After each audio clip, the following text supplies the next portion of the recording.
नमस्कार दोस्तों, साहित्य की ओर में आज की कहानी है ममता कालिया जी द्वारा लिखी गई कहानी खिड़की। तीसरे प्लेटफॉर्म से 8 नंबर प्लेटफॉर्म तक चलते चलते शिवचरण बाबू हाँफ गए। उनकी सीट थी S3 में, यानी पूरी रेल की लंबाई नापनी थी। इंजन से चौथा कोच जो हुआ, उन्हें अपने पर क्रोध आया। कुली ने जब 2 अटैची देखते ही कहा 10 रुपए, वे तुरंत ऐंठ गए। हम तो 2 रुपए देंगे। कुली भाग खड़ा हुआ। उन्होंने कंचन से कहा, जरा हिम्मत कर लो बेटी, तो 10 रुपए की बचत हो जाए। कंचन ने बड़ी अटैची खुद उठा ली और छोटी उन्हें थमा दी। पहली 20 सीढ़ियां वे उत्तेजना में चढ़ गए, लेकिन अगली एक एक सीढ़ी उन्हें भारी लगने लगी। ऊपर आते आते तक घुटने बिल्कुल जवाब दे गए। पुल पर 1 मिनट सुस्ताकर उन्होंने स्वगत कथन किया, 3 बेटियों का बाप कुलियों पर पैसे लुटाए, यह भी तो नहीं बनता। फिर वे लष्टम पष्टम पुल पार कर ही गए। जितनी बार कंचन आगे बढ़ जाती, रुककर उनका इंतजार करती। आखिर उसने दुपट्टा कमर में लपेटकर दोनों अटैचियां उठा ली और इस तरह वे S3 तक पहुंच गए। पूरी गाड़ी में अभी अंधेरा था। कंचन ने बेंच खाली देख वहीं अटैचियां रखी और कहा, बैठ जाओ बाऊजी। यहाँ कैसे बैठ जाऊं? कोई लूट ले तो? शिवचरण बाबू एकदम भड़क गए। फिर वे बड़ी अटैची उठाकर डिब्बे तक चले। दरवाजा अभी खुला न था। वहाँ एक और मुसाफिर भी इंतजार में खड़ा था। उन्होंने रुककर उससे रेल विभाग की कार्यशिथिलता पर बात की, फिर अपनी चुस्ती और कार्यक्षमता पर मन ही मन मुदित होते हुए वापस बेंच पर लौट आए जहां कंचन बैठी थी। उसका चेहरा पसीने से भीगा हुआ था और वह दुपट्टे के छोर से हवा कर रही थी। धीरे धीरे प्लेटफॉर्म भरने लगा। गलत सलत उच्चारण और रोनी आवाज में अनाउंसर आने जाने वाली गाड़ियों के समय की उद्घोषणा कर रहा था। तकरीबन हर गाड़ी के देर से आने की संभावना थी। अजब बात है, इतनी धांधली है पर किसी को कोई फर्क नहीं पड़ता, शिवचरण बाबू ने कहा। फर्क तो कंचन को भी नहीं पड़ रहा था, पिता की बड़बड़ाहट या बदमिजाजी का। यथा समय गाड़ी के टिपों पर नंबर पड़ गए, आरक्षण सूची लग गई और बिजली भी आ गई। वे लपककर 39 और 40 बर्थ पर आ गए। ये साइड की बर्थ थी, ऊपर नीचे की। देखते ही शिवचरण बाबू असंतुष्ट हो गए। कितना कहा था छगन से कि देखकर रिजर्वेशन कराना, पर आजकल कहे मुताबिक न करने की तो कसम खाई है इन लोगों ने। कितनी सड़ी गर्मी है, शिवचरण बाबू कहते हुए खिड़की खोलने का प्रयत्न करने लगे। चिटखनी खिसकाने और जोर लगाने पर भी खिड़की का पल्ला नहीं सरका। एक बार फिर वे रेलवे की अकर्मण्यता पर आ गए। उन्होंने आसपास के मुसाफिरों को जैसे संबोधित करते हुए कहा, किराया बढ़ाते जा रहे हैं, सुविधाएं घटाते जा रहे हैं, जनता को आप उल्लू समझते हैं। लोग अपना अपना असवाब जमाने में लगे थे। किसी ने जवाब नहीं दिया। एक बुजुर्ग अपने थैले और संदूक में लंबी सी स्टील की जंजीर अटकाकर उसका दूसरा छोर बांधने को ठौर ढूंढ रहे थे। उनके पास बैठे युवक ने उन्हें खिड़की का सरिया दिखाकर कहा, इसमें बांध दीजिए। ऐसे कैसे बांध दे जी? सारी चोरियां खिड़की से ही होती हैं, उन्होंने तमक कर कहा और फिर किसी कुंदे की तलाश में लग गए। एक महिला बैठते ही अपने बच्चे की फीड के लिए दूध का डब्बा खोलने लग गई। एक और युवक सिर्फ हैंडबैग सहित दाखिल हुआ और सबसे पहले उसने पैंट शर्ट उतारकर कुर्ता पाजामा पहन लिया। गर्मी इतनी ज़्यादा थी कि बंद खिड़की सबकी आंखों को खटक रही थी। खुद कंचन ने कई बार खोलने का प्रयत्न किया, पर उससे खिड़की नहीं खुली। तभी सामने की सीट का युवक उठा। ठहरिए, मैं खोल देता हूँ। युवक ने चिटखनियाँ सरकाई, दाएं बाएं हाथ से ठोका और खिड़की के पल्ले को उठाने के लिए जोर लगाया। पल्ला टस से मस न हुआ। उफ, यह भारतीय रेल, कहता और झेंपता हुआ वह अपनी जगह चला गया। शिवचरण बाबू के मन में अचानक यह विचार उठा कि यह खिड़की का पल्ला नहीं, शिव धनुष है। वे एजी दफ्तर के बड़े बाबू नहीं, जनकपुर के राजा जनक हैं और बगल में बैठी कंचन जानकी है। शिवचरण बाबू रोज सवेरे स्नान के बाद थोड़ी देर रामचरितमानस का पाठ करते थे और गृहस्थी में किचकिच, कतर ब्योंत और कंजूसी के बाद जो भी समय शेष रहता उसमें अपने जीवन के सवालों के जवाब मानस में ही ढूंढने का प्रयत्न करते। गर्मी के कारण डिब्बा भट्ठी की तरह दहक रहा था। गाड़ी चल चुकी थी। बीच की बर्थ वालों ने अपना बिस्तर फैला लिए थे। बुजुर्ग सज्जन सामान में अटकी जंजीर अपने पैरों में बांध निश्चिंत होकर लेट गए थे और सोने का उपक्रम कर रहे थे।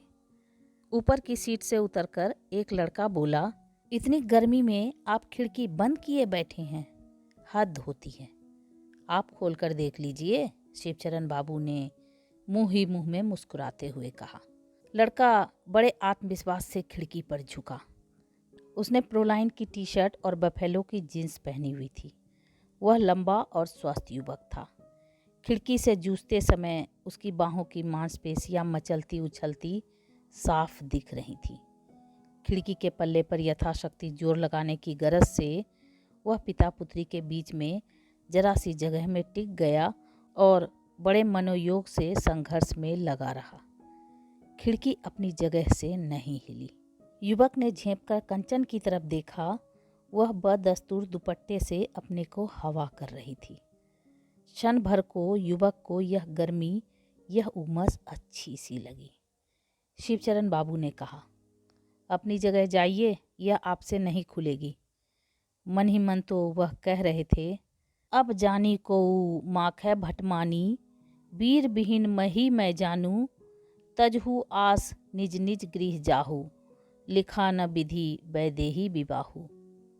अब जब समाज में दहेज दिन दूनी रात चौगुनी छटा दिखा रही थी, शिवचरण बाबू को स्वयंवर जैसी प्रथा के बारे में सोचना अच्छा लग रहा था। कभी कभी वे कहते भी, मैं तो अपनी बेटियों को फूलों के गहनों में विदा करूँगा। इन्हें मैंने पढ़ा लिखा दिया, अब जो इनकी कद्र करे वह मेरे सामने याचना कर इन्हें ले जाए। इतने उच्च आदर्श वाला कोई भी वर अभी तक न मिला, न मिलने की सूरत नजर आ रही थी। उनकी बेटियों की उम्र 25, 23 और 22 हो चुकी थी और तीनों MA LT करने के बाद इधर उधर के प्राइवेट स्कूलों में अस्थायी नौकरियों से दुखी थीं। इससे राहत महज इतनी थी कि दिन के कुछ घंटे माँ बाप के सीने से बोझ हटा रहता और लड़कियों को पिता से जेब खर्च मांगने की जरूरत न रहती। बावजूद गर्मी और परेशानी के कंचन को इस बंद खिड़की के खेल में मजा आने लगा। उसने पिता से कहा, बाबूजी आप ऊपर जाकर सो जाओ, कम से कम पंखे की हवा तो लगेगी। शिवचरण बाबू काफी थके हुए थे। बिना प्रतिवाद के बेटी की बात मान गए। ऊपर की बर्थ पर लेटकर उन्हें कुछ चैन मिला और आंख मूंदने लगी।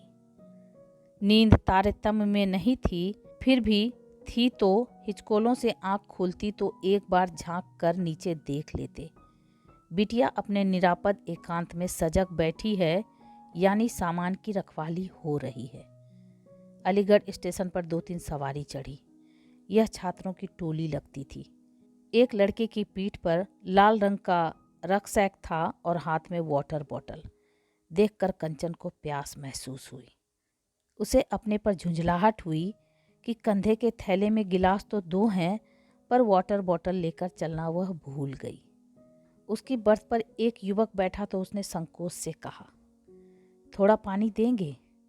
जरूर। युवक ने अपनी वाटर बॉटल उसकी ओर बढ़ा दी। युवक ने बंद खिड़की की तरफ देखकर उससे कहा, आपकी इजाजत हो तो इसे खोल लें? कंचन ने सिर हिला दिया। युवक काफी देर खिड़की के पल्ले से जूझता रहा। उसके सांवले माथे पर पसीने के मोती चमकने लगे। पानी बड़ा शीतल था।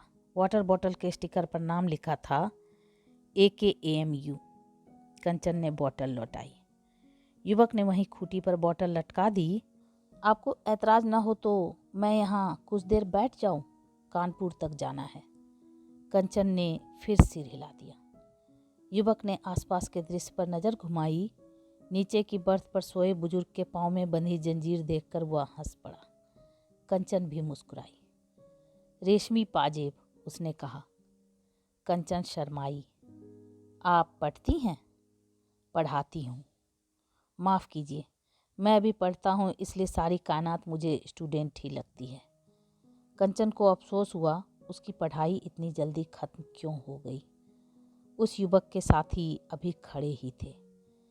बड़ी गर्मी है, एक ने कहा। बाहर तो कुछ सुहावना था, दूसरे ने कहा। शिवचरण बाबू की नींद उचट गई थी। उन्होंने सिर पर खड़े लड़कों का संवाद सुना तो कटखने अंदाज में बोले, फिर बाहर ही जाओ, यहाँ क्यों खड़े हो? बाहर खड़े रहने से कानपुर नहीं पहुंचा जा सकता, दूसरे ने फौरन जवाब दिया। शिवचरण बाबू को हंसी आ गई। बड़े तेज लड़के हैं भाई, उन्होंने सोचा। चलो अच्छा है, सामान की ही चौकसी रहेगी। लड़के बारी बारी से खिड़की से जूझे। शिवचरण बाबू उन्हें चुनौती की मुद्रा में देख रहे थे। एक लड़का बहुत लंबा चौड़ा था, उसका रंग गेहुआ था और उसके चेहरे पर मूछें फब रही थी। देखने से वह किसी बैंक का मैनेजर या आर्मी का अफसर लग रहा था, बल्कि वह इस वक्त शिवचरण बाबू को बानासुर लग रहा था। उसके पास खड़ा लड़का रावण प्रतीत हो रहा था। उनमें से कोई भी खिड़की खोल नहीं पाया। ऐसा लग रहा था, तमकी तमकी तकी शिव धनु धरहीं, उठाई न कोटि भांति बलू करहीं।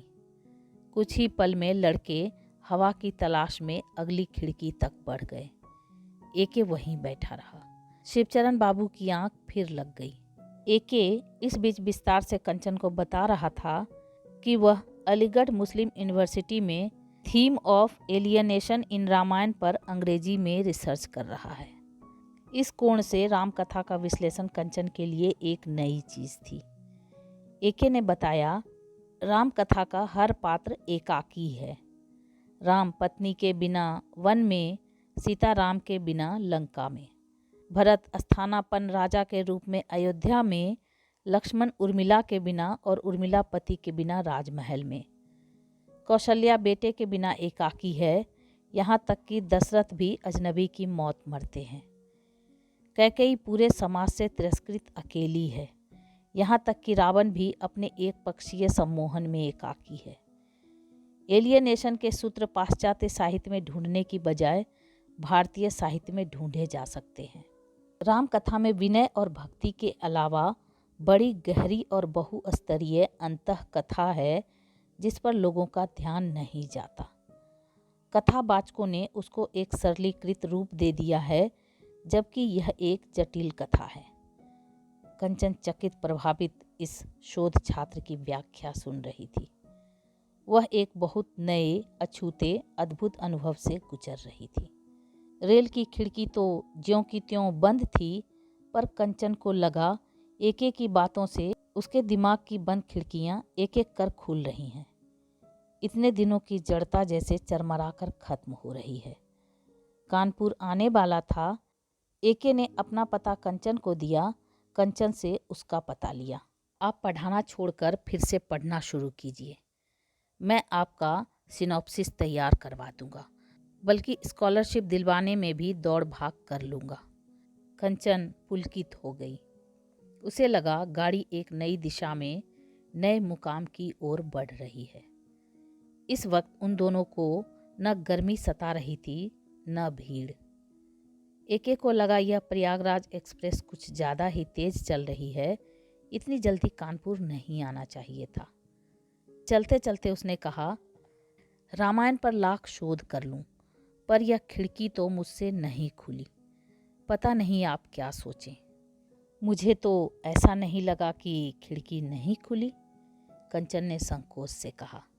उसका मुख शर्म से झुक गया।